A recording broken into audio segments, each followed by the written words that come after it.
Okay, what is up, everybody? DSP here, and this video slash stream that I'm about to start is for the purposes of fully explaining to you and recapping and giving you the results of my house hunting venture to Seattle, Washington for the past week and a half. Now, in advance, I want to apologize if you were watching this on stream tonight. I've had lots of problems with frame drops. It may be choppy, okay? For YouTube, it shouldn't be too bad. Now, if you don't know what I'm talking about, for the past week and a half, I've been off of work, meaning I have not done any new gameplay whatsoever. I haven't done any streaming whatsoever. Basically, for the past week and a half, I've been out and about in the state of Washington with my girlfriend Leanna, house hunting. So I was actually seeing potential homes in that area to which I could possibly move. And I also was basically touring the Seattle itself, the major city of Seattle, and some surrounding suburban areas where we had picked as candidates for us to possibly move to. Okay, so here we go. Hello. Fingers crossed that the stream does not get super choppy, but if it does, I apologize in advance. Okay, everybody? So I'm back. As you can see, I'm unshaven. I haven't shaved since I've returned the other day. This was the longest time frame ever since I started doing any content for YouTube, for Twitch at all, that I did not make any new content. So what I want to say in advance, first of all, is that I did not whatsoever think about views, think about numbers, think about thumbs up, likes, thumbs down, dislikes. I didn't think about the number of videos I was putting out. I didn't think about putting shit into playlists. I didn't think about any of that. For me, the purpose of this week and a half was to solely disconnect from all that, let the tension relieve itself, and focus primarily on the Washington trip, seeing what we could find when we were out there, and seeing if I could potentially make it a good future place to live for myself. As I said previously this year, my goal is by the end of this year to get out of Connecticut. There's just too many negatives here, including high prices, high taxes, and one thing that all of you, if you're watching on stream tonight, are experiencing: shitty quality internet that is inconsistent and is not sufficient for my business needs, continuing to do this as my job. So, what I'm going to do in this stream is tell you all about the Seattle trip and then give you the final results, and I want you to know where we are along in the process, okay? This stream is not to talk about video games. It's not to talk about gameplay. If you're looking to know what exactly am I going to be playing this week, that's going to be tomorrow. Tomorrow I'm going to be doing the weekend preview like I always do. This week is incredibly interesting because we've got two things that actually came out while I was off. You had the new Killer Instinct character in story mode, plus you had the next episode of The Wolf Among Us. We've got the conclusion of Resident Evil 4 and the additional mode with Ada Wong. We've got the continuation of Final Fantasy X. We've got Ask the King. Yes, I'm doing Ask the King this week. This is the first time I'm mentioning it. We've actually got the beginning of Oblivion. That's right. Elder Scrolls Oblivion starts this week. John Rambo returns this week. We got the return of Smart Guys, and we've got the beginning of Lego The Hobbit co-op. So we've got an outstanding amount of great content coming this week, despite the fact that the past week and a half there's been nothing. You're going to be overwhelmed with great content this week, and I hope that that's my, thank you for being patient to my viewers and fans who've been sticking around waiting for new content. Now, what I want to say is a very special thank you to all of you who, during this time period when I was in Washington doing serious stuff, that you guys continued to watch my content, whether it was the gameplay that I put up daily on DSP Gaming. I'm sure most of you have not watched all of that content, and I get the feeling a lot of you took the opportunity to catch up on those playthroughs, okay? Or if you were following my daily vlogs. When I was in Seattle, I was actually doing daily vlogs dependent on what we were doing, whether it was house hunting, whether it was touring Seattle, going to dinner. There was a ton of stuff that we did that I really enjoyed doing, and I hope that you enjoyed those vlogs as well, okay? So thank you for understanding that what I had to do over this past week and a half was incredibly important to myself, to Leanna, to the business as a whole, and just to everything. It needed to be done. And do I like stepping away from work for a week and a half and not having new content and knowing that my views are going to drop and I'm making less money? No, I don't. But at the same time, it was a necessary thing that needed to be done. So thank you for understanding. Okay.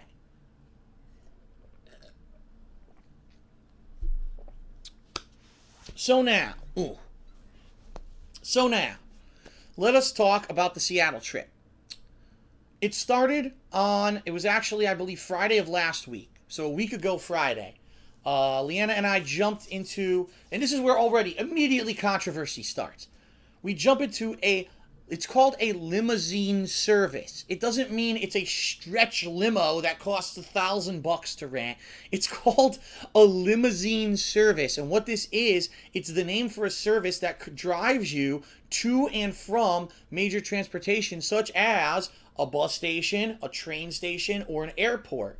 Now, apparently, there's a lot of people who don't know that terminology. And so when I got to the hotel, I said, we used a limousine service to get to the airport. And people were like, Phil said he's cutting back on costs and he rented a limo. So immediately it was ridiculous. There were people misunderstanding things and trying to twist them negatively. No, it was an SUV. A guy comes, picks you up in an SUV, drives us to the airport. Now, why do we need to do that? It's very simple.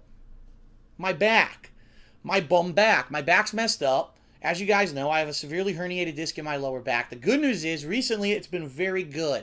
I've had very few problems with my back. This whole trip, I didn't have any back pain. Oh my God, I know. What I thought for sure, with all the stress of going out there and trying to find a house and tourism, I have no back pain at all, even with all the walking I did on this trip, and that's a great positive thing to say.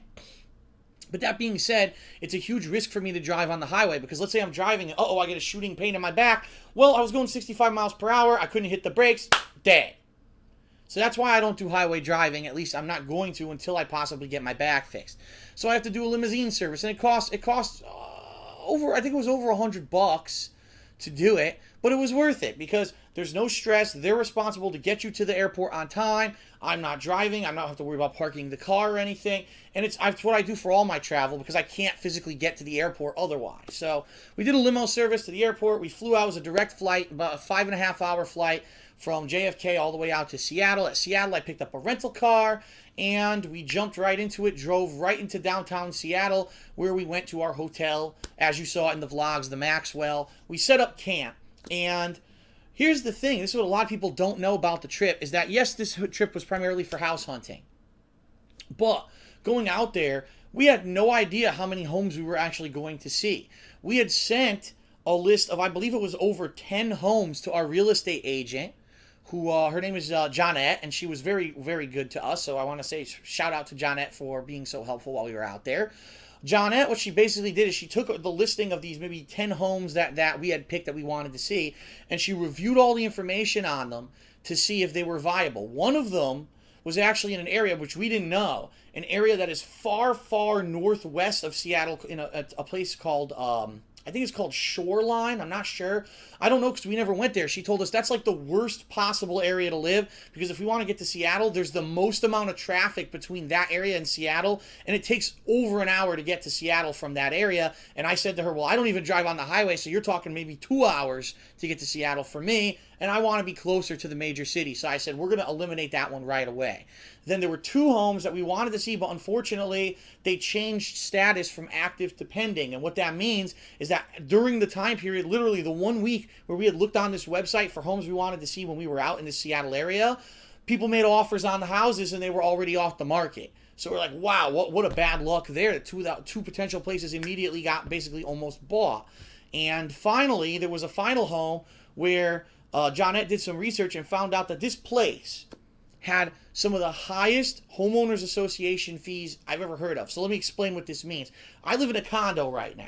And what happens in a condo is that I'm responsible for everything inside the walls, but everything outside, including the parking lot, the roof, the back of the condo, the grass, that's all taken care of by a condo association. But I pay money every month for them to take care of that, okay? But that's good for me because, let's face it, I've got a bad back. I couldn't go plow or shovel a ton of snow. I couldn't go mow the lawn because I can't do it physically because of my back limitations. So I pay them to do it on a monthly basis. This townhouse that we wanted to see had like the most astronomical, it was like over $500 a month homeowners association fees. Why? Everything else in the area is like $200-300. Why is this place over $500? And we all looked at it and we're like, we can't figure it out. Really, like maybe it was because they considered it a more ritzy part of town or something. We couldn't find out a reason why they would be that high, so we eliminated that one too. We said we're not going to see that one. That's absolutely ridiculous.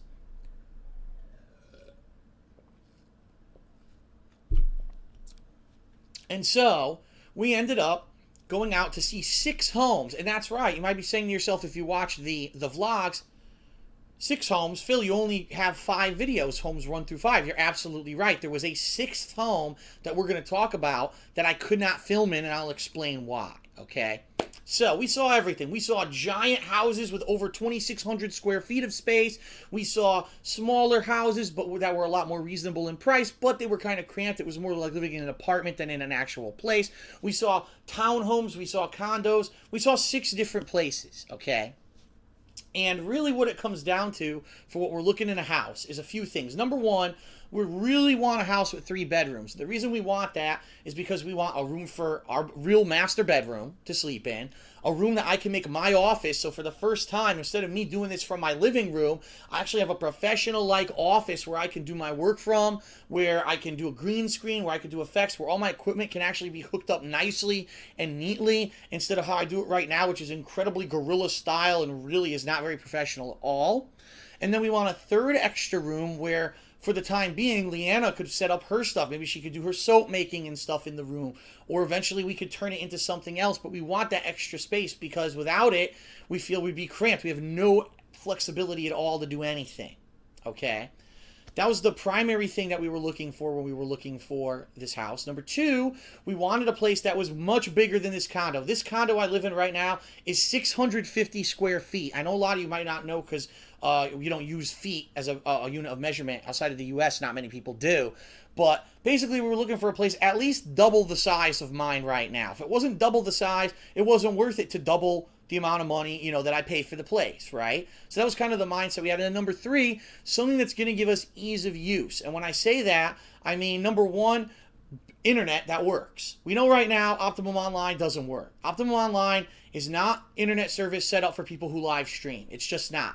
And apparently they have no plans to fix it, and they have no plans to improve it so that live streamers can actually reliably do their stuff. Okay, so I need to find somewhere where the internet is going to be consistent enough to do what I do on a business level basis, and I have the flexibility to choose what I want rather than here I have to get Optimum or I can't get anything else. Okay, number 2, ease of access when I mean physically. So for example, right now I live in a condo where when I go shopping, I have to carry heavy bags from my car to a staircase, up a staircase, through 2 locked doors, finally into my kitchen. I wanted to look for a place where if I'm, you know, with my back, again, my limitations, more ease of use where I could just, oh, I have bags, walk right in the door and you're there and you're done, rather than going through all this rigmarole to try to get stuff inside the house. That's always been a pet peeve of mine about this place, is the pain in the ass to get stuff inside because there's so many doors and shit to go through. So those were the primary things we were looking for. There were other additional things we were looking for, such as a big garage, maybe even additional space outside of bedrooms, maybe an extra room or 2. A nice bathroom, obviously, a nice kitchen. And what we found as we went through all these homes is that there was not one home in any of them that had everything. It was funny because there was the first home we went to was the largest, over 2,600 square feet, and we're blown away. We're like, this is an incredible amount of space. We could, you know, there's so much, there's more than enough for one of these to be my office, the master bedroom, and they had like 2 spare bonus rooms, a den, and an extra storage area. And we're looking, and then the kicker that happened was that we go through this whole house like blown away, and we look out the window, and across the street, directly across the street from this house, is a burnt out old fucking car in a yard. The yard is unkept and overgrown with like bush. The house that's there looks like there's some hillbilly that fucking lives in it. And as you look across the neighborhood, you realize something. They built these condos and these townhomes in a bad area. I don't know why. Why would you build like middle class level townhomes in a low income area where everything else is all burnt out and ratty? If anything, all that's going to do is tempt those people to try to come right over and rob people and break in and steal shit. And we were like, we can't do that. Like, that's way too risky. Why on earth is that in such a bad area? We were like, what the fuck? What happened here with this planning? Not very good planning of where to put these units, okay?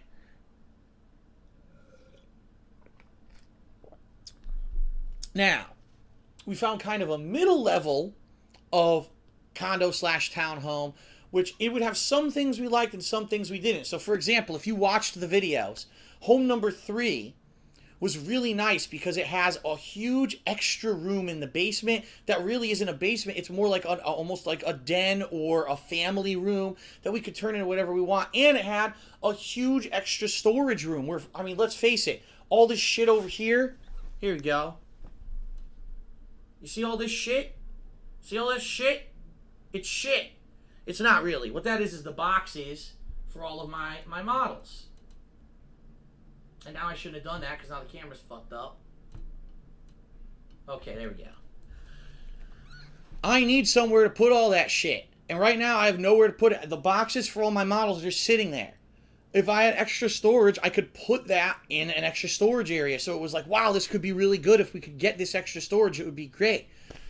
But the thing about this place was a few things. Number one, the bathrooms were incredibly outdated and ugly, and it really, the tubs and the showers were like old and ratty looking, and we were like, is that the kind of place you want to pay a lot of money to move into? And then number two, there was a staircase to get up into the main part of the house, and we were like, oh no, if we were to have all these bags or whatever, now we got to go up this huge staircase to bring this stuff into the house. That's a big negative. So that was house number 3. House number 4, we saw, also had positives and negatives. Major positives. First of all, this one had ground level access. There's a 2-car garage, and immediately from the garage you walk right into the house. So again, if we're carrying a ton of bags, walk right into the house with the bags, no problem. Perfect, right? The kitchen had some outdated stuff, so there was able to cabinets, and the stove was ancient. But oh my God, gorgeous countertops, granite countertops in the kitchen, huge amount of space. The bathrooms also were updated. They had huge granite countertops and dual sinks in the master bath. The master bathroom had a super deep jacuzzi-style tub. We were like, wow, this is so good. There's a lot of good stuff about this place. But there were some negatives too, to weigh and balance. And so really, as we're looking at all these houses, we're like, they all have good things and bad things. It's hard to make a decision on what we're really looking for, right? So then, the last 2 places that we looked at, one of them I did record and one of them I didn't. Houses number 5 and 6, and let me explain why I recorded one and not the other. So, we went into house number 5, which if you've seen the video, is much smaller than the other places. In fact, I believe, if I remember correctly, it was only about 1,200 square feet, if that. Maybe it was 1,000. I'm not positive. So by far, it was much, much smaller, okay? But it was also way cheaper.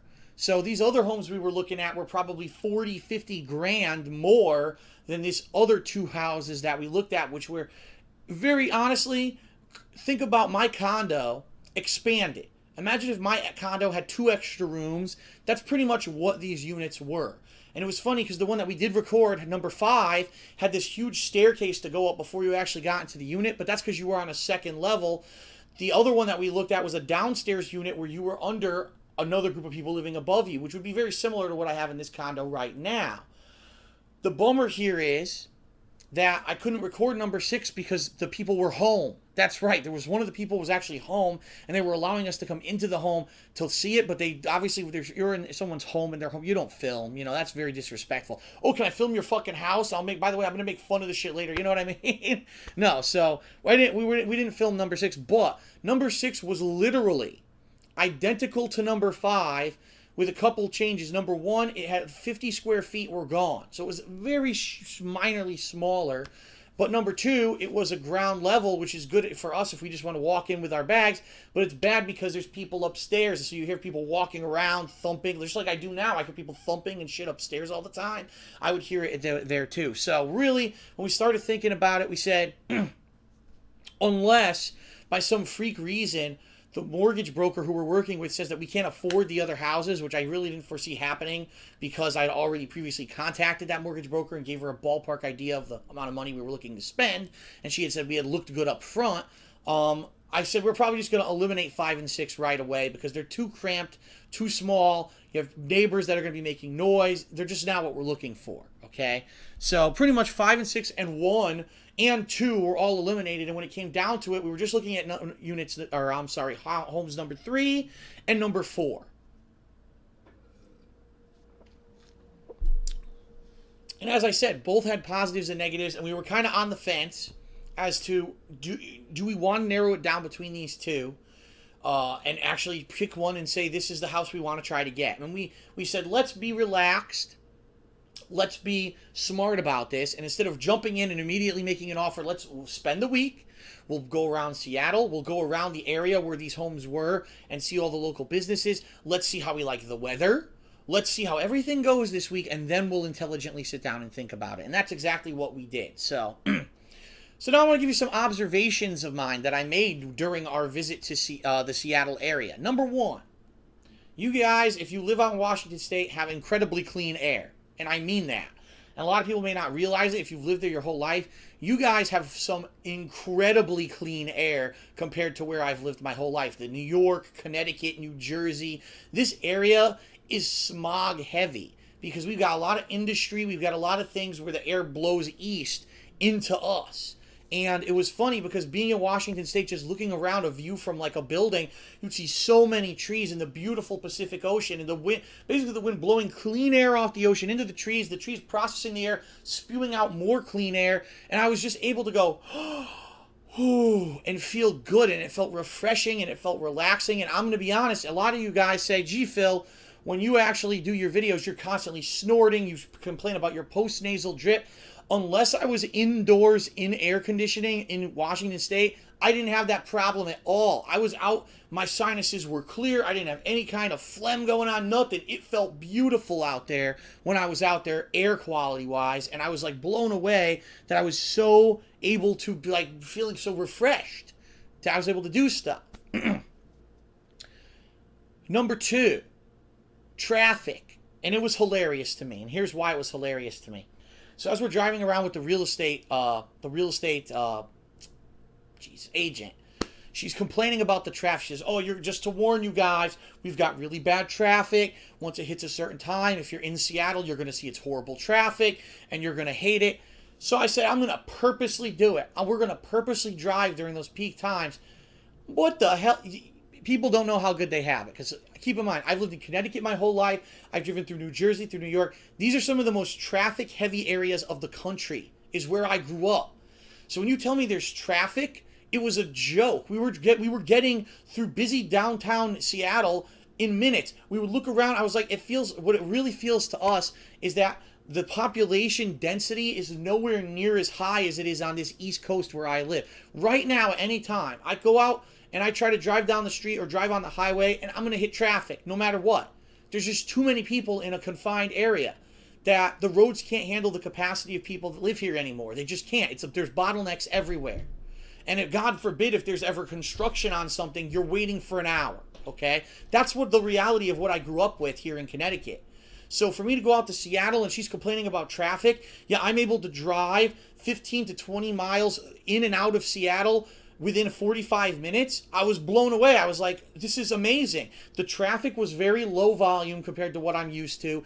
And the drivers, for the most part, there were some assholes. There's always going to be some assholes. But for the most part, seemed to be pretty reasonable. People were letting people go. They were helping each other out. They weren't, the assholes in Connecticut and New York who are just stupid or so out for themselves, they'll cut you the fuck off and they'll flip you the finger. I saw none of that. And I actually made the comment to Leanna. It wasn't until like the last day that we were there that I actually heard a car horn beep. I don't think I could drive for 5 minutes in Connecticut without hearing a car horn beep. So just a completely different mindset and mentality. And like I said, it seems like there's more space per person out in Washington State than there is on this East Coast because there was just fewer people. We were walking around at prime dinner times in the city, and we weren't seeing many people. And we're like, I thought this is supposed to be like a really busy city. People are like, oh no, this is a busy nightlife. Like, this is busy to you? Have you ever been to New York? You know what I mean? So it really is a completely different kind of mentality of the people out there. It's just a different way to live. So that was another observation that we made. Prices. Prices in Washington State seem to roughly be about the same as they are in Connecticut. So what I mean is if you go to the grocery store and you buy something, it's probably around the same price in Washington State as it is in Connecticut. Okay? Fine. Gas prices We actually thought that gas prices in Washington state were higher than Connecticut because we were in Connecticut and gas was about maybe $3.60 a gallon. We flew out to Washington and everywhere there was like $3.70. Come to find out, when we flew out to Washington, gas prices rose by 20 cents. So really, when we came back home from Washington, gas prices in Connecticut are now $3.80. So actually, the gas prices are lower in Washington. But here's the thing you need to factor in to everything I'm telling you. Washington state has no state income tax. So I'll be paying the same prices to buy things, but I'll be paying no additional income tax for the state. Right now, I literally piss away thousands and thousands of dollars a year to the state of Connecticut for them to provide us with some of the most shitty roads, the most congested, unsafe conditions of any of the fucking 50 states, and they just piss the fucking money away because the government here sucks. They don't know what the fuck they're doing or how to operate a state. Washington, on the flip side, I don't think I hit a bumpy road the whole fucking time I was there. And I was there. I drove all around Seattle. I was in all the suburbs of Seattle. I put a lot of miles on that car, and the roads were great. So I'm paying no income tax, yet the state somehow found a way to operate and make everything safe and nice and smooth. Wow. What a difference, right? What a difference. So, way I see it, lower property taxes, the same prices for everything I'm going to buy, but no income tax at all. Immediate thousands of dollars of savings, money in my pockets to reinvest into the business and to start saving up now for improvement of this place if I get one. You know what I mean? Immediately, I'm probably going to have to paint the walls, buy new appliances, furnish the place with furniture. That's just money in my pocket to do that, which is awesome, okay? Food-wise, in general, I'd say Washington has a variety of food, but it is much different. In this area of the country, Connecticut, we're heavily into Italian food, pizza, and seafood. That's kind of our major specialties here. And when I say seafood, I mean lobster, shrimp, that kind of stuff. In Washington, they have their own specialties. So they specify in Asian food, such as Thai food, other kinds, Chinese, sushi. They do have seafood, but the seafood's different. They actually focus not on lobster, but on crab and actual fish, rather than, say, primarily shrimp and lobster. They're different in what seafood that they focus on. Mexican, French cuisine, and American cuisine. One thing about the Seattle area that we noticed that we're like, wow, no one in there knows how to make pizza. Nobody. We went to 3 different places that supposedly they called it pizza. Not one of them made a real pizza. We went to one place that said it was a wood fire grilled pizza, right? So we order this pizza, and it comes. We pick up the slice, and first of all, the pizza is like crunchy, like almost like a cookie, which isn't how pizza is here on the East Coast. The pizza dough is cooked and warm, but the toppings are ice cold. We said, what the fuck is this? So basically what they did, they made a pizza, a generic cheese pizza in an oven, and then they just tossed cold toppings on it and served it. And we were like, this isn't fucking pizza. This is gross. So we hated that. Later on, we saw there were 2 pizzerias that were highly rated on Yelp, which is an app that rates restaurants. And so we said, which one should we order from? So we just picked one. It was Greek pizza. It literally was Greek pizza, which is a different kind of dough. It's a different kind of crust. It's just a different kind of pizza. It's not Italian real pizza. It's Greek-style pizza. They didn't even know that. They thought that this was like genuine pizza, which it's not. It's a variation of pizza. So really, it looks like there's no way to get actual pizza in Washington. No one does it. No Italians live there, apparently. No Italians went over there, migrated over there to pass on that culture. I may be one of the few people with Italian heritage, if I choose to live there, that's going to be there, which is kind of weird.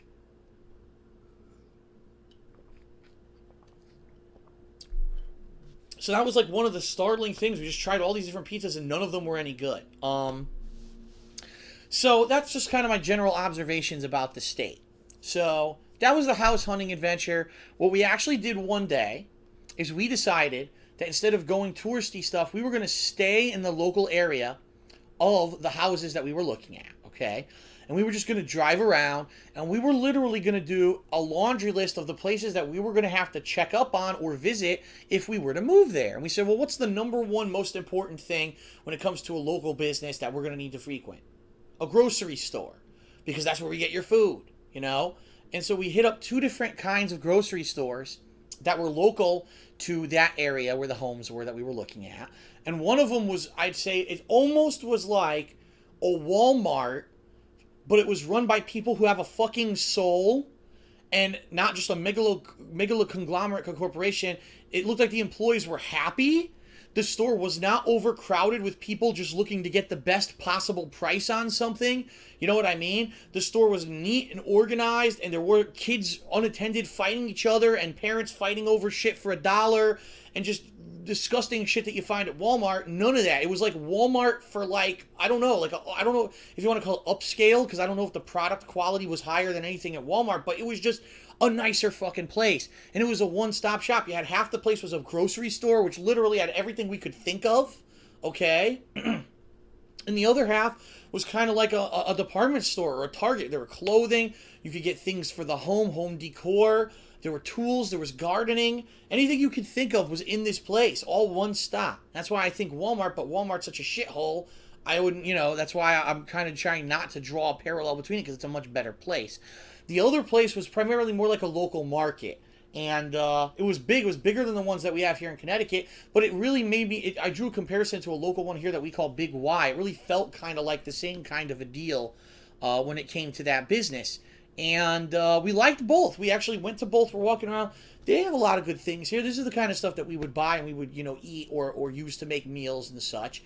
The one thing that was big difference between Connecticut and Washington State... You can sell liquor in grocery stores. Yeah, in the state of Connecticut, it's actually illegal to sell liquor in grocery or convenience stores. You can only sell liquor at a licensed liquor store. You can only sell beer at a grocery store. So if you want to go, you guys saw, I like gin. Let's face it, when I'm on vacation or I'm sitting here at night and I'm relaxing, I have a gin and tonic. I like it. It's clean, it's refreshing. It gives you a little buzz, right? I like gin. If I need to buy gin in Connecticut, I have to make a special trip to a liquor store. There are no liquor stores in Washington from what we saw. All the liquor was contained in the grocery stores. And that's just such a big difference. Because for me, like I said, I grew up thinking I have to go to a liquor store. Not so in Washington State. They make it incredibly easy. Everything's in one place. And you can just go to that place and buy your food, your supplies, things for the home, liquor, anything you could think of all in one shopping trip. Which is insanely useful. I mean, that's incredibly good. That's incredibly useful. And I was really pleased to see that. I said that would actually be another cool improvement. We went to GameStop. Yes, there's a GameStop local to the homes that we were looking at. And it looks very typically like any other GameStop. It's about the same size as the one that I frequent here in Connecticut. And, GameStop is GameStop. I couldn't tell you right now how often they're going to do midnight releases, right? Because you never know. I can tell you this. My GameStop here sometimes does it, sometimes don't. And it looks like they actually have been reducing the amount of midnight releases they've been doing in Connecticut. Leanna, who lives in Pennsylvania, her GameStop does no midnight releases at all. So there's a chance that if we move to Washington, there will be no midnight releases. However, what you guys probably realize at this point, a lot of games have been getting day one digital release. A lot of the games that I've been getting recently, including Infamous Second Son, which did not have a midnight release at my local GameStop, had a day one digital release on the console. So if it comes to the point where I'm like, well, I just want to play the games right away, and I want to do a special midnight release for a certain game, I may be able to get the day one digital. That's what I've been kind of thinking about and leaning towards recently. Okay. So what else would you think about? Well, what's local? How about other kinds of shopping? So we went to a few other stores. We found an Old Navy. We found a Bed Bath & Beyond. We found a local mall. We walked around the mall to see what level of mall it was. And I'm going to be honest with everyone. The level of mall is actually a little bit higher than what we have here in Connecticut. It actually was bigger, and it had almost more higher range stores than what we have here in Connecticut. And I think that's because in Connecticut we have a unique mix of people where we've got lower class, we've got middle class, and we've got upper class, all that kind of live almost in the same general areas. Keep in mind they're different neighborhoods completely. The upper class people stay behind their gated communities, but we all kind of mesh together. It seems like in Washington, at least this area that we're looking at, maybe a little bit, it's kind of like upper middle class. Although it was kind of funny because there was also a section of the mall that seemed to be heavily towards a ethnic Asian population. It actually had this cool seafood market. It was like a seafood supermarket, and it had all these Asian foods and things that I'd never even seen before. And I was like, wow, that's like culture shock. Here on the East Coast, we have a heavy population of Hispanic people. There's Hispanic supermarkets and things around. There were none out there. Zero. I didn't see one Hispanic person when I was in Washington State. I'm serious. We saw a lot of Asians instead. So it seems like the different areas of the country, you're going to see these different things. So this area that we're looking at has a heavy Asian population. And so there were some cool, actually neat, neat to absorb that kind of culture, Asian catered businesses that were in this mall that were pretty neat that we wouldn't have seen anywhere else. So that was pretty interesting. So we did this for a whole day, and then of course we went to 2 local restaurants as well. I remember in that area to peruse, what exactly to expect with that kind of food and stuff. And in general, we said, all right, a lot of the stuff that we have on the East Coast was there. So, for example, your McDonald's, your Burger King, Starbucks. Oh my God. I mean, it was like the headquarters of Starbucks. And it's true. Starbucks started in Seattle. We actually drove by a few times, the original Starbucks building that started it all. So Starbucks is the dominant coffee in Seattle, but there are a few others, like Seattle's Best and a few others. We saw 0 Dunkin' Donuts. Dunkin' Donuts does not exist over there, which was crazy because for us, it's on every fucking street corner. I shit you not. But the other thing that we noticed... Uh-oh. The stream just crashed. So if you're watching this on YouTube, you're good. But my stream just crashed. Let me see what it says. Your broadcast was terminated. Click the test bandwidth button. Uh-oh. Hold on. If you're watching this on YouTube, hold on. I'm going to try to start it up again. All right. So I am streaming again. Little glitch there, everyone. I did warn everyone who's watching this on stream that could happen. So no surprise to them, I don't think. I just restarted the stream. So temporarily, give it a minute. If you're watching this on YouTube, I apologize for the blip. I'm waiting for the stream to come back up. All right, the stream is now back up. So if you're watching this on Twitch, I apologize. I got an error message over on my PC actually saying that the stream had been terminated. And I just restarted it, and now it seems fine. And it doesn't look like we're dropping any frames of animation either. So maybe it was just a really bad connection with the server originally, and the server just reset itself, and now we're good to go. I don't know. But I'm going to continue on. Okay, everybody?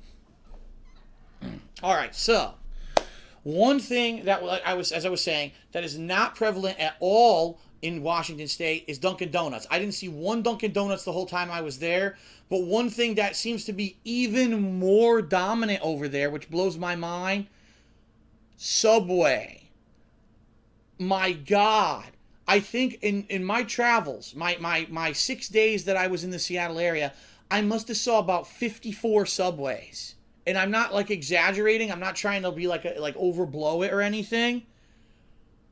50, like Subway, up the ass. You turn to the right, there's a Subway on the corner. You turn to the left, there's a Subway on the corner. You look up, there's a Subway above you, there's a Subway below you. People are eating the fucking stupid Frito Crunch sandwiches all over the place, and there's fucking Subway everywhere.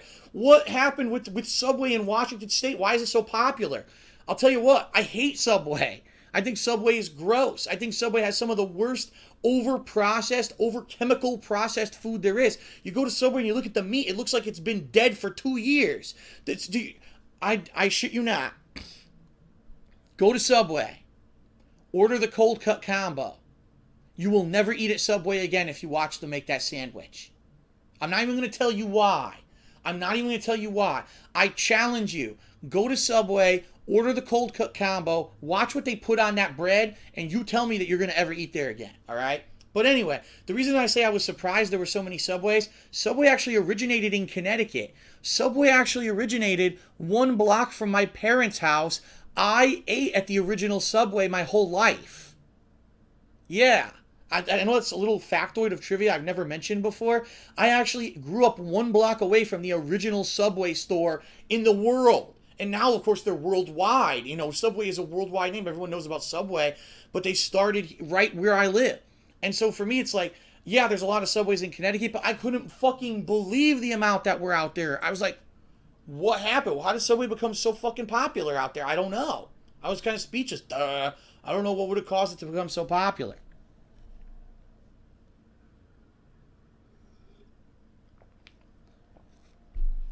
Okay, so what else? East Coast. I'm trying to think East Coast specific things that I didn't see out there. I already mentioned Dunkin' Donuts. Um,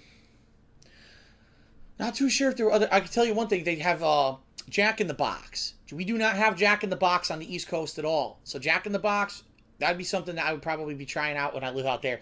Taco Del Mar, Taco Time, and there's another one. There were three big taco places we saw everywhere in Washington. They don't have those on the East Coast. All we have is Taco Bell, period. And even then, it's few and far between. We don't have a lot of like prevalent Taco Bells.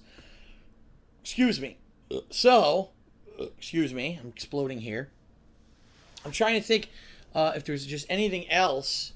Um, and nothing really is coming to mind. We saw a few Quiznos out there, which is funny because the Quiznos in Connecticut have mostly closed. You can't even get that here anymore.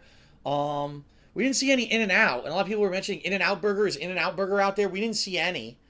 Same thing goes for Sonic. We just have one Sonic in Connecticut that opened. It's the only one in the state. We didn't see any out in Washington.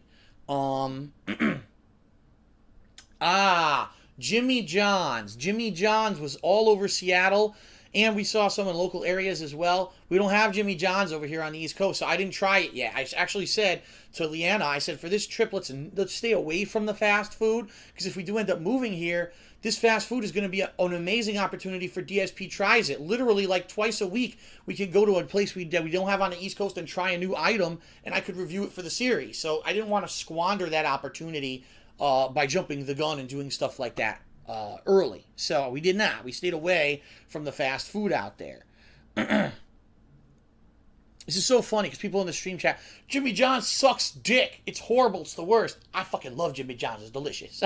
That's the two people fighting opinions. All right, so I'm not going to go on too much longer about that, but it was culture shock to see. Wow, there's no Hispanic people, but there's a ton of Asians. Wow, these chains don't exist, but these do. And it was very interesting to see that. And of course, as I said, wow, here on the East Coast, we primarily focus on shrimp, lobster, and pizza. Over there, they don't have that stuff. They've got completely different menu offerings and different restaurants and stuff. And that was cool to see. I like the variety. I like the fact that if I do move somewhere new, it's a new experience for me. It's me getting accustomed to totally new culture and totally new things rather than just more of the same, more of the same. Okay. As for Seattle, the good news is that the area that we're looking to move to, if we do, I'm not definitively saying yes or no yet. I'm going to give you more information on that at the end of this video. The place that we're looking to move to, we can easily get into and out of Seattle. It takes about 40 to 45 minutes to do it without highways. People are saying with highways it's like 20 minutes. I can't drive highways. So it's about 45 minutes to go to Seattle from where we're looking to potentially live.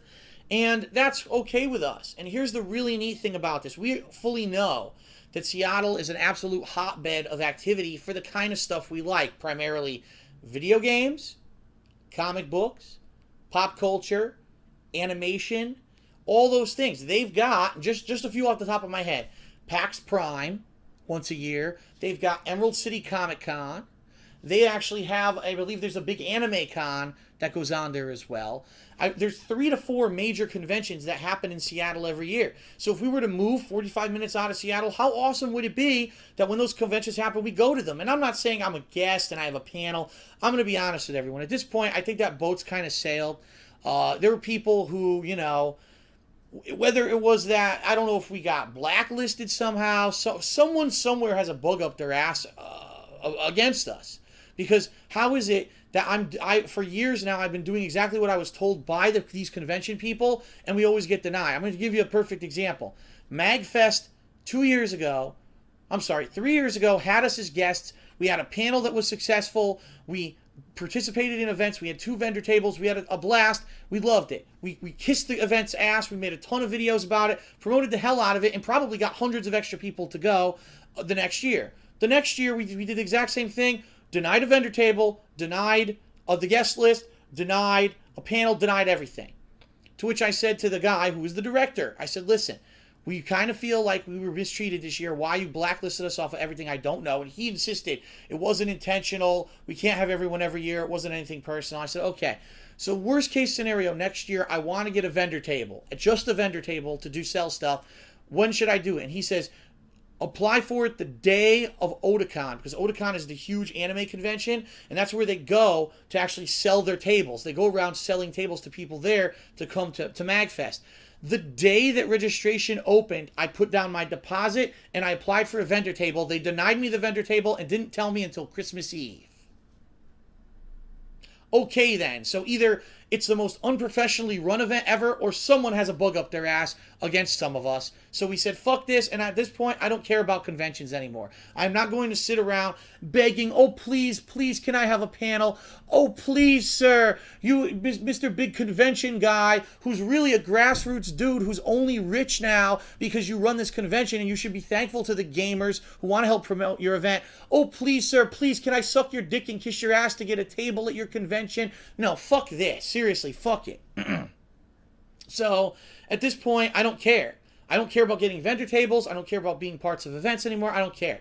But if I live in the Seattle area, I can attend to those events at least. I can do vlogs of everything going on. And if I meet up, maybe I'll announce, hey, guys, I'm at this certain booth for the next 20 minutes, 15 minutes. If you're here and you're a fan and you want to meet up with me, come up and meet, and we'll have a good time together. And I'm willing to do that.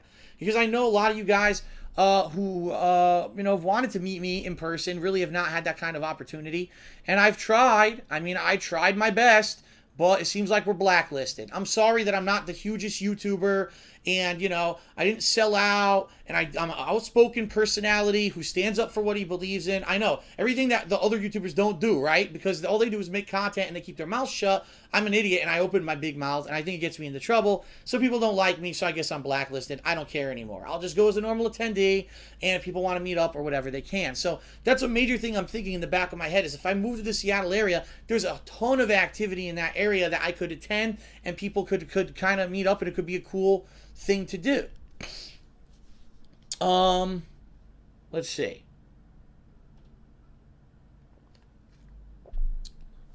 So all week, all these things are going through my head and processing, and I'm thinking, gee, if I really wanted to make an offer on one, would it be a Unit 3 or Unit 4?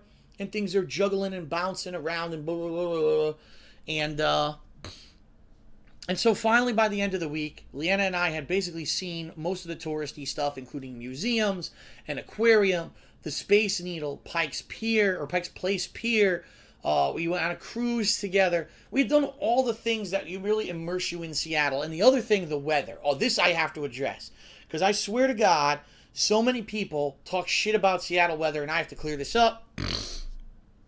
But I need to fill up my drink because I'm out. Give me 1 second to fill up my drink, and we'll continue. I know I'm not even taking a break here. I'm just walking to the kitchen. GSP's highly unprofessional. He walks away from the live stream. Fuck it.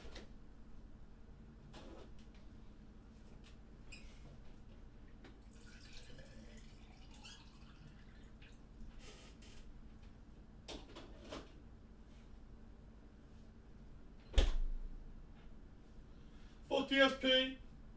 Name one other streamer that walks away to refill their drink during a live stream. Fuck DSP. DSP's a dickhead.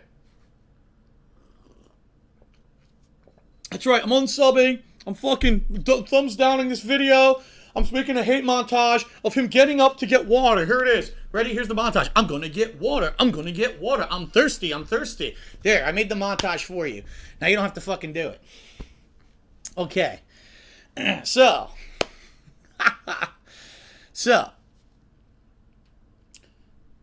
this whole week, all this stuff's going around in my head. We did all the touristy stuff, and it was reaching the end of the week. And we said, all right, let's see the weather. We wanted to really experience the weather, okay? And so, what was the weather? People are going nuts in the stream chat because I just did that montage thing. All right, so the weather. What was the weather in Seattle? Well, we had rainy days, we had cold days, we had sunny days that were cold, and we had sunny days that were hot. So what I can tell you is we've basically experienced a wide range of weather. The difference, excuse me, Jesus Christ. Okay. The difference between East Coast weather and Seattle weather is very simple. The Seattle weather fluctuated maybe 20 degrees. I think the coldest day it was like high 40s, low 50s, and then the hottest day it was like 70. Versus in Connecticut, oh, today it's 20, tomorrow it's 90. Oh, it's snow on Monday and a fucking tropical storm Irene on Friday. It's ridiculous here. We get the worst of both ends of the weather spectrum. We really do. There, it seems like, yes, they get a variety of weather. And yes, a lot of people say, oh, in Seattle it's always raining. It's not true. Seattle, they actually said that statistically, if you do the math, Seattle gets just about as much rain over the course of a year as does New York, as does Connecticut, as does most other major cities. The thing is, Seattle gets moderation. And what that means is that more often than not, when Seattle gets rain, it's going to get the same kind of rain. The sky will be completely overcast with clouds.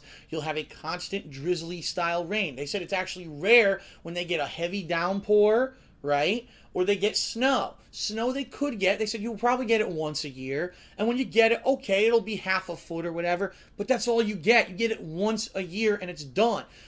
Heat, it never goes above 80 degrees. They even said you'll have a few 80-degree days a year, and besides that, your temperature range is between, say, the 40s to the 70s, and it's moderate. It's always just about the same. So in New York, you might say, oh, well, New York isn't rainy, right? Well, here's the thing. It's because New York has rain, has snow, has hurricanes, has this, has that. So overall, the truth about New York is it does get a ton of precipitation. It just comes in a ton of different forms, so you don't think it's the same thing every day, so you don't realize it's a lot of precipitation. Versus Seattle gets the same kind of drizzly rain all the time, so everyone complains, it rains here all the time, you don't want to be here. I live in an area of the country that gets the worst of everything. I know what's bad. I don't want to fucking be here anymore. The week that I spent in Washington, my throat cleared up. No swelling at all in my throat anymore. My sinuses cleared out, except for when I went in the hotel room, and sometimes the hotel room air conditioning would turn on. Then it messed me up again. But whenever I was outside, my sinuses were clear. The weather, even the rain, didn't bother me. My girlfriend brought an umbrella. She only used it once. We were walking and we weren't bothered by the rain. We come from a place where there's fucking snow and hurricanes. A little drizzle never hurt anybody. And it was hilarious because we were outside of this one house for house hunting, and it started to rain. And we didn't have umbrellas with us or nothing.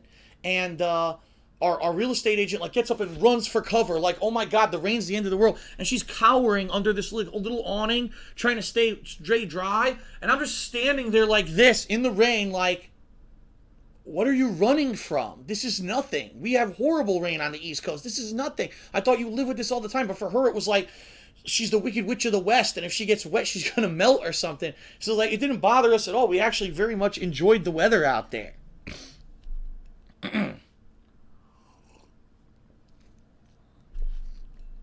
So, okay. So, by the end of the week, we did some really heavy thinking, some really heavy soul searching about what we want to do. And the final piece of the puzzle was the internet. What kind of internet do they have out there? Now, I'm about to tell you this is probably the biggest piece of bad news in this entire video so far, all right? We thought, gee, Seattle, right? Seattle's one of the places where they're testing that special new internet. And I forget exactly what it's called. I looked it up and I couldn't, and now I can't. It eludes me what it's called. They only have that in a university area of Seattle. That's it. Now they have hundreds and hundreds of users and people who've requested to have it expanded, and they're looking in the next several years to expand that throughout all of Seattle and then even further. But they don't have that special internet anywhere except the university area of Seattle right now. Okay?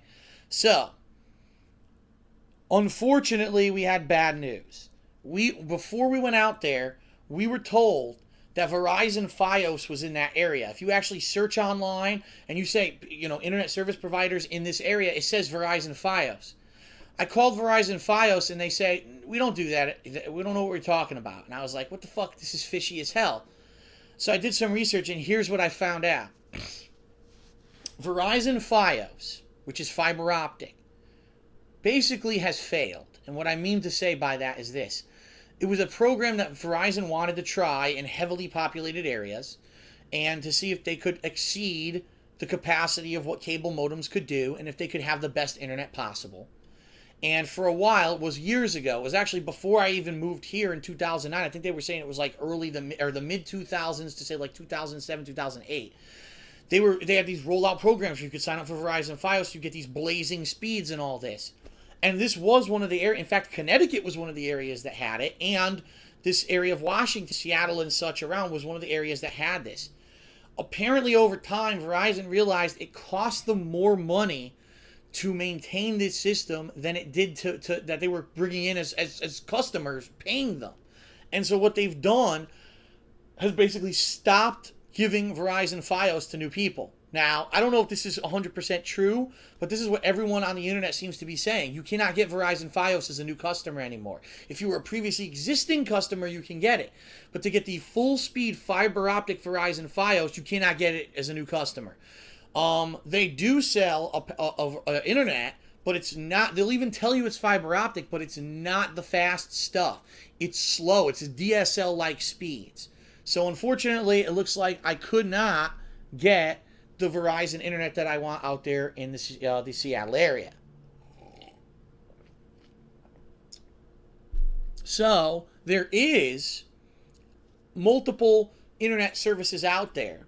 Okay, there's competition, but it seems like the dominant one, the one that really has its foothold in the region, I know I'm about to say it, and some of you are going to cringe, some of you are going to go, oh, and rip your fingernails off your hands with your teeth, some of you are going to rip your eyeballs out and go like this. Comcast is the major internet provider in that area. Okay, now here's what I can tell you. Number one, we had Comcast internet in our hotel. It was incredibly fast. Now, I don't know if they had the upper level package or whatever, but I had a direct connection to the internet in the hotel. My uploads were going like this. In fact, they were going as fast as they go now at home. So I don't know what it was, but it was incredible, the quality of the internet when I was uploading from the hotel room. Okay, that's number one. Okay. Number two, I did the research, and I found out that I can get business level internet. We're not just talking normal standard consumer Joe Blow, pay 20, 30 bucks a month and get slow speeds. Business level internet, they actually have 2 levels of business connections that I can get, and I would probably, it looks incredibly likely, I would be able to get multiple connections, multiple accounts of this connection into my home in the Seattle area if I were to move there. So what this means is that what I can't do here at all, I could have one line that's coming in that's for live streaming, for the internet when I'm playing games, and I could have another completely independent line for uploading and for all of the wireless devices in the house to connect to and use the internet. And they would be completely separate. So that means I could be streaming here, uploading here, and they don't affect each other at all. And I have no frame drops and no slowness, nothing. Okay? Now, I know a lot of people are saying this. Yes, there is a very strong rumor / facts, I don't know because I'm not in the mix, that Comcast throttles internet. Now, what does internet throttling mean? It basically means this, that they say that your internet is unlimited. They will say that. However, if they find someone who in particular is using more internet than everyone else, they will cut them off at a certain point. Okay? Now, they won't say that they're doing it. They really would. They'll maybe even lie to you and say they're not doing it. But apparently it's been found that Comcast has been doing this. But here's the thing that I think will be different. If I'm paying for the more expensive business level line, and I explain to them up front, this is for my home business. If you throttle me, you're taking thousands of dollars out of my pocket. I could probably sue the fuck out of them if they tried to do it.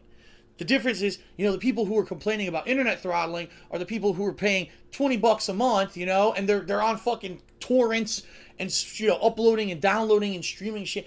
Daily, I probably upload about 100 gigabytes of data or more. Fully, I understand that. But if I have business level internet, they better fucking well treat me like a customer who needs that internet working 24/7 for my business. Now, I could be talking out of my ass.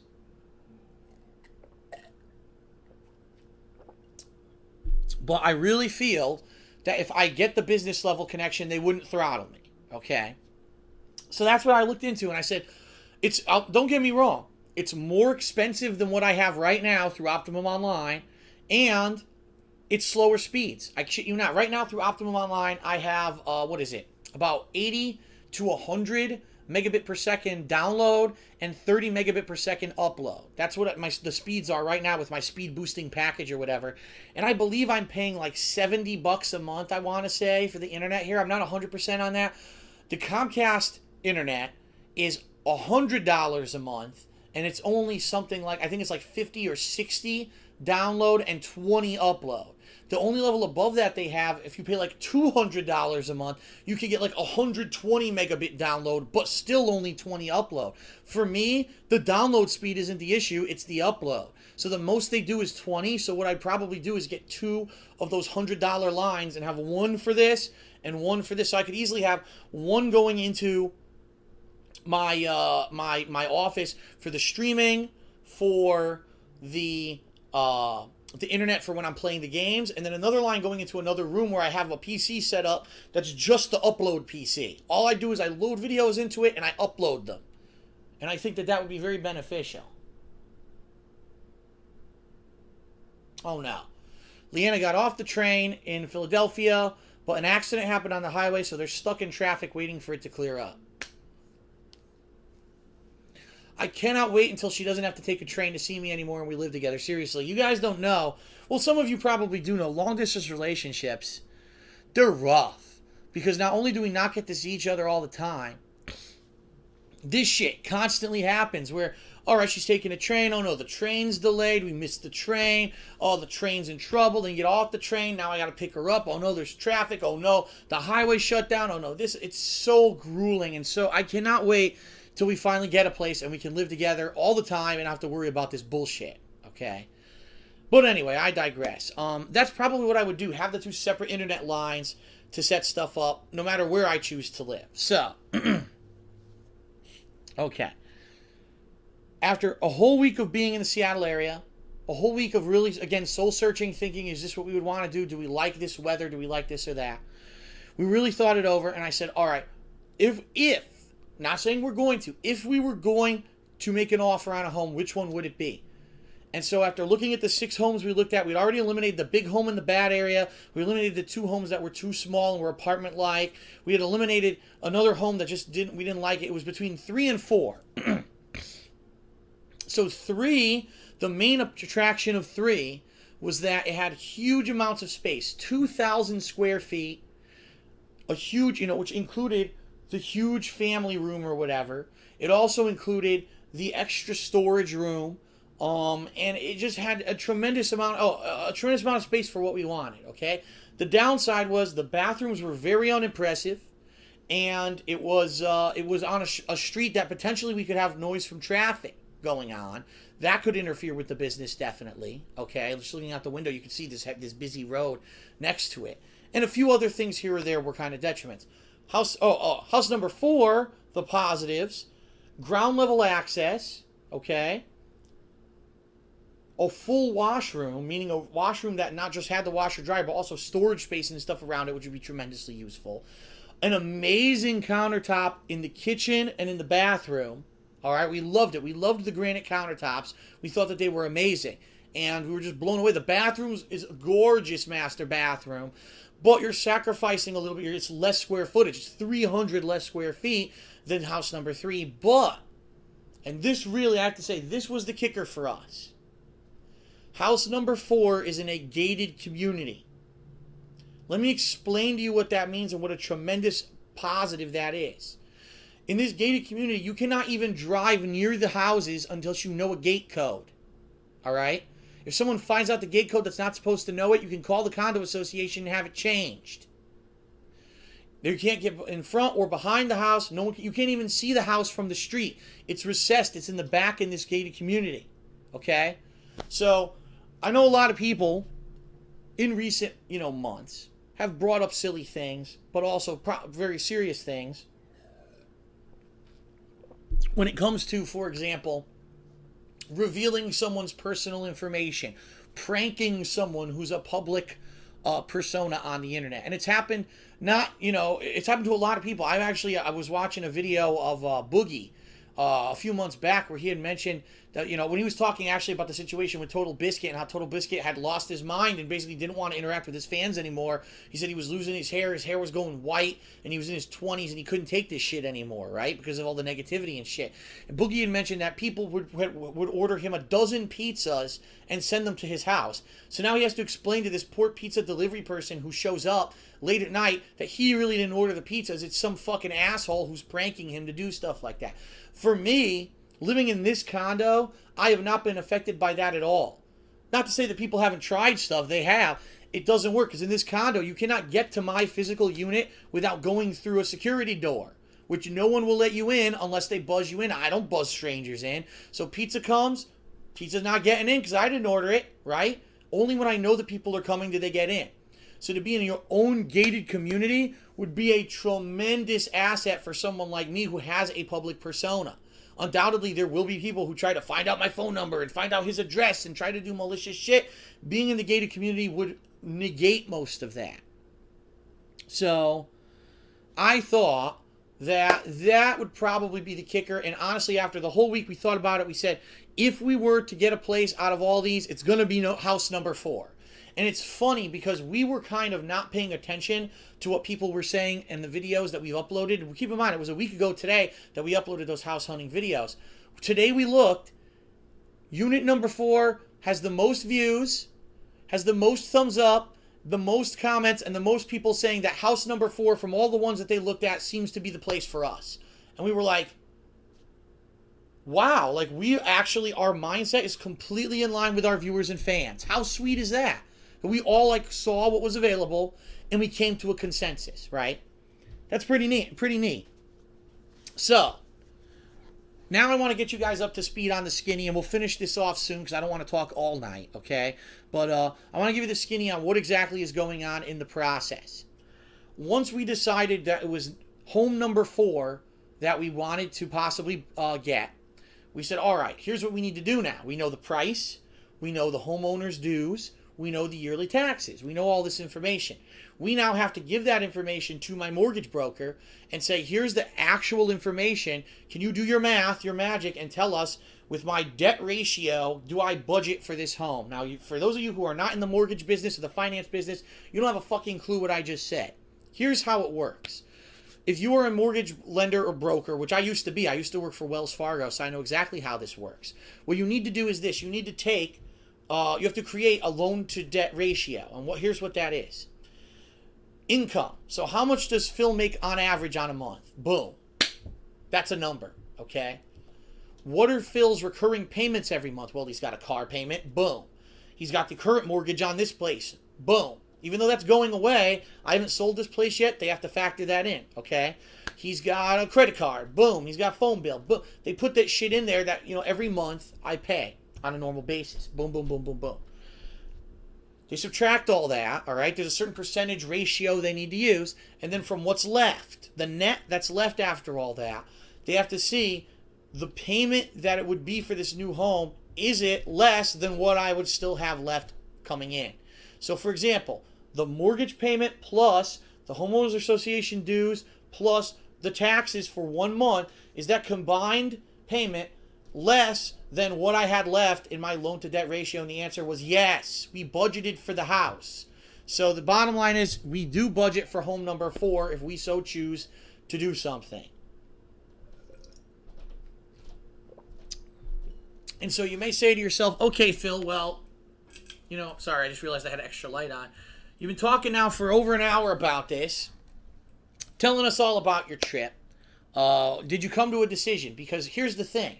During this whole trip, I was getting constantly messaged, whether it was on Twitter, messages on the videos posted up. I even saw people posting on the forums and such. Phil, this is great that you're in Seattle, but when are you coming to Texas? When are you coming to Florida? Because you said that those were also 2 potential locations for where you would want to move and live. Well, here's the thing. Dallas, which is the area we're actually considering moving to, I've been to already. A year ago, we went to the Dallas area to attend SGC, Screw Attack Gaming Convention. So I know exactly what the summers are like there. I know what the prices are like there. Now, no, I have not looked at physical homes in the area, but in general, I kind of know what it's like there. Florida. I've been there multiple times in my life. I was there 2 years ago for vacation. I know what the weather is like there. I know all about the hurricanes. I know that there's actually, even though the prices are low and the taxes are low, that there's special things like insurances you need to get for flood zones and such because there's so much bad weather that could also screw things up there. The bottom line is we were considering all three areas. But after much consideration, we thought that if we could make Washington and the Seattle area work, that would be number one. If we went out there and we really didn't see anything that we didn't like, we were just kind of disappointed, then we would move on. And quite honestly, probably number 2 in line would have been Texas and the Dallas area. But we've gone out there and we really like house number 4. We think that if we were to get house number 4, that we would be able to make everything happen that we want to happen. I would set up, I actually even saw, here's a place I could put my desk with dual monitor setup with my streaming equipment there. I could put like a little love seat or something next to it. There's a big blank wall. I could use that wall. I could set up a TV, but I could also use the blank wall for filming and a green screen. I could do this. I have all these ideas I'm brainstorming in my head for this room that we saw that could potentially become my office in house number 4. And the beautiful bathroom, the beautiful countertop in the kitchen, the gated community, we're sold. We're sold. We want that house. And so I made the decision. I sent the email last night to my real estate agent that I would like to make an offer on the house. Now, you may say to yourself, that's great, Phil bought the house, it's over. No. That's not how it goes here in the United States, okay? Here's the process. I'll explain it to you guys. So now what has to happen is this week, I have to sit down with my real estate agent, and we have to talk over numbers, because the house has an asking price on it. But that doesn't mean that's what I'm going to offer. I'm going to try to undercut them. I'm going to try to say, okay, well, that's what you want. I'll give you 15 grand less. That's my offer. And they may say, no. We want that. All right, we'll work with you. We'll play hardball. We'll lower the price 3 grand. And I say, well, wait a minute. Okay, you lowered the price 3 grand, but also there's $5,000 of closing costs that I have to go pay the mortgage broker and the real estate agent and Joe Splamoni over here on the side, whoever the hell he is. Apparently I have to pay him for some reason. All those people, middlemen, have to get paid. I don't want to pay that out of my pocket. So we're going to factor that into the loan, but you're going to pay for it. To which the seller might say, okay, well, you know what? All right, so we'll lower the price 3 grand and we'll agree to pay the closing costs. Is that good enough? And I say yes, and then we come to an agreement. Then what has to happen? We have to get lawyers involved, because what will happen is if there's an acceptance of my offer, I go back to the mortgage broker. She draws up the legal documents, the interest rate and everything on this mortgage of what it's going to be. Then I have to get a lawyer to review that document, make sure that everything there looks good, the I's are dotted, the T's are crossed, that everything there looks legal and looks good. That she or he, whoever the lawyer is that will review that document, will explain to me the document and what I'm signing and everything, yada, yada, yada.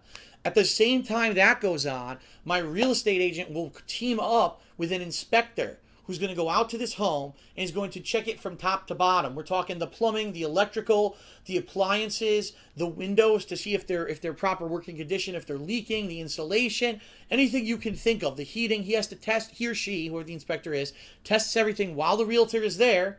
And the job of the inspector is to find problems. He's actually a problem seeker.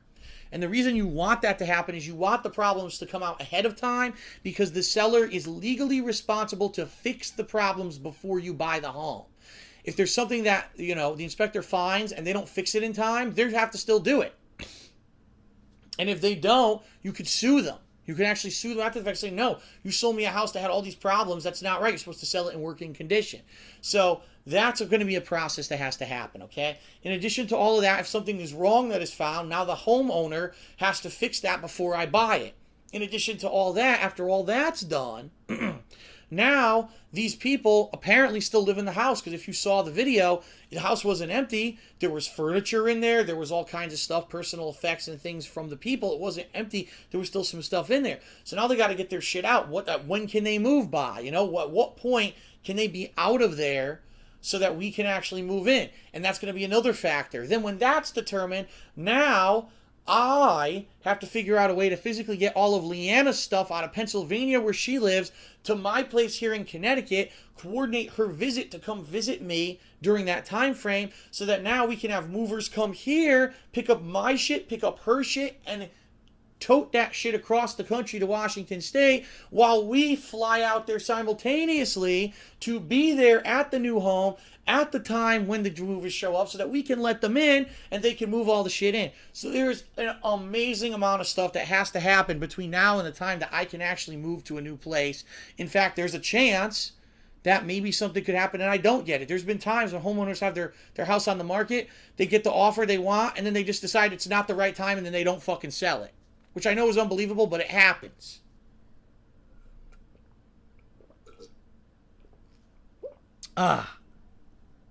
So,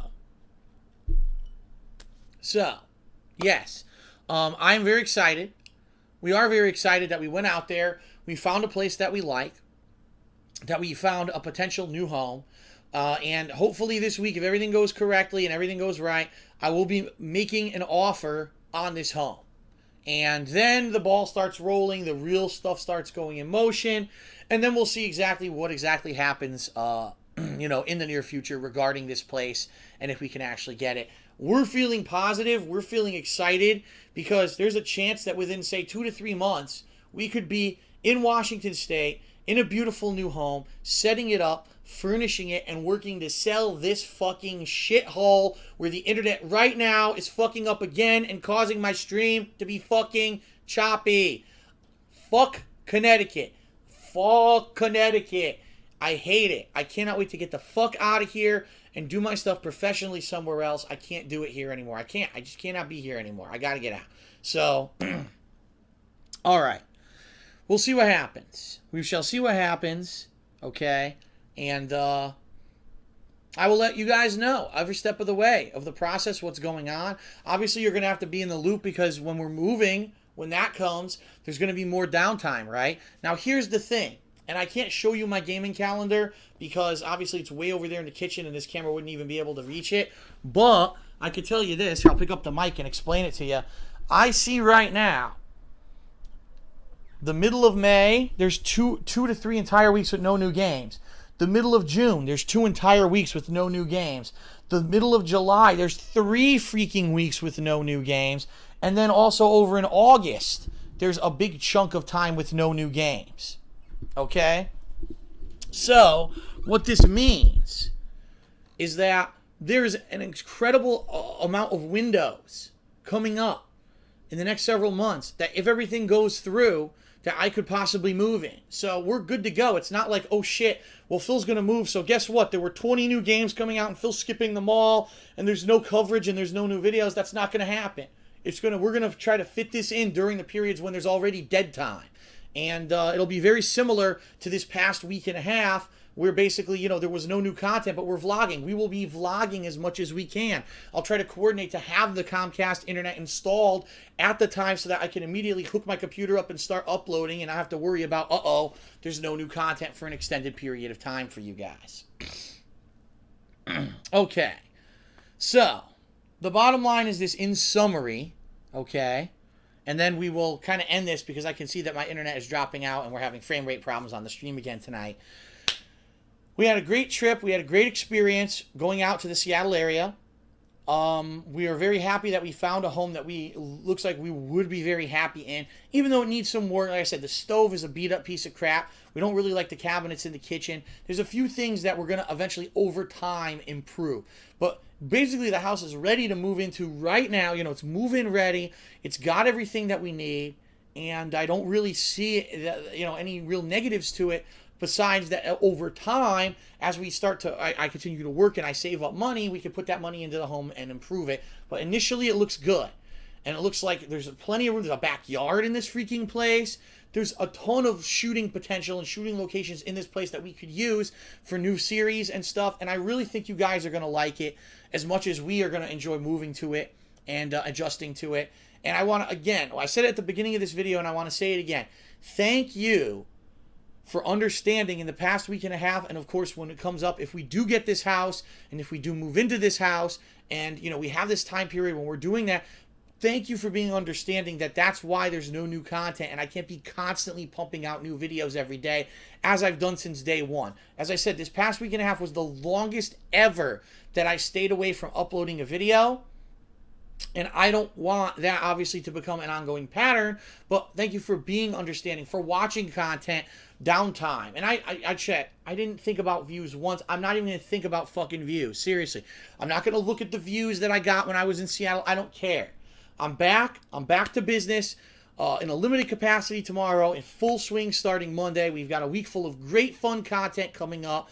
There's been nothing but positivity coming out of this trip. And again, thank you so much for being appreciative and for sticking around and watching content when you knew there was nothing new, because you support me and you want to see this succeed. I cannot wait. I'm so pumped and excited.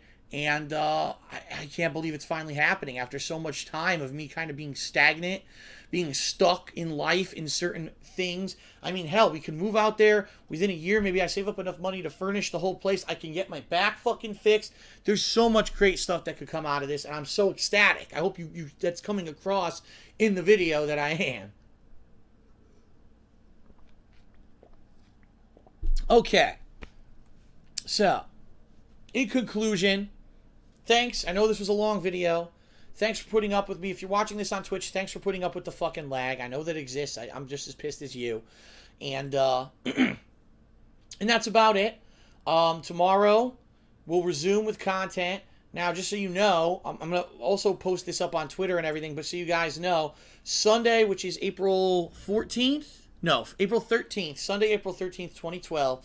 There will not be a first stream, because tomorrow is actually my mother's birthday. She's coming over and we're going to go to dinner together. We're actually going to go to dinner to one of her favorite seafood restaurants here in Connecticut. The thing is, the seafood restaurant is incredibly popular, and to get in on a weekend, you have to usually wait like an hour and a half to 2 hours. So we're going to go early, like super early in the afternoon. Like I'm talking like 3 p.m.-ish, right?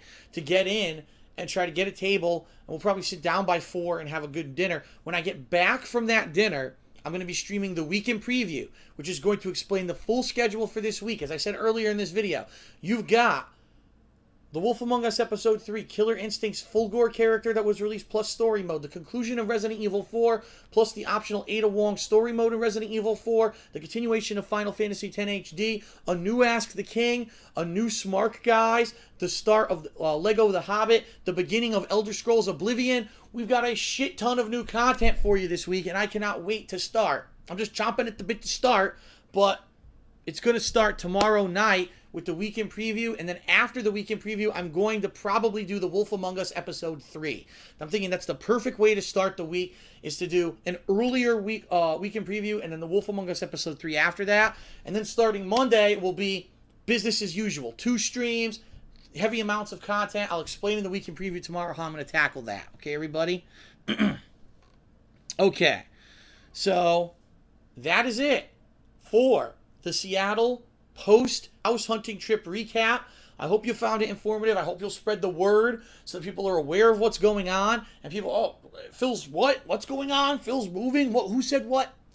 I'm not moving yet. I'm just making an offer, and I'll let you guys know as things progress, and we'll go from there. But this trip was a major positive, a huge victory. It's really looking like soon I'll be able to get the hell out of Connecticut. I hope by let's say the end of the summer, because here's the thing. Once the fall comes, the hardcore gaming season, now we're in trouble. If I'm in the middle of a move during the hardcore gaming season, that could potentially be big issues. So I'm hoping that by then we're moved in and I'm settled and I can work and I could just focus on selling this place and putting out entertaining content. So let's hope for the best and hope that by the end of the summer, we're in the new place. All right, everyone. This has been a great return stream. I thank you for watching. Have a good night, everyone. I will see you tomorrow for the weekend preview and for the first new gameplay in over almost 2 weeks. Thank you for being patient. Thank you for helping through views during this time when I was away. I'll see you all tomorrow. Have a good night. Whether it's on Twitch or YouTube, thanks for watching. Peace out. I'll see you then. And here's to the future, everyone. Very good. Thank you. Peace.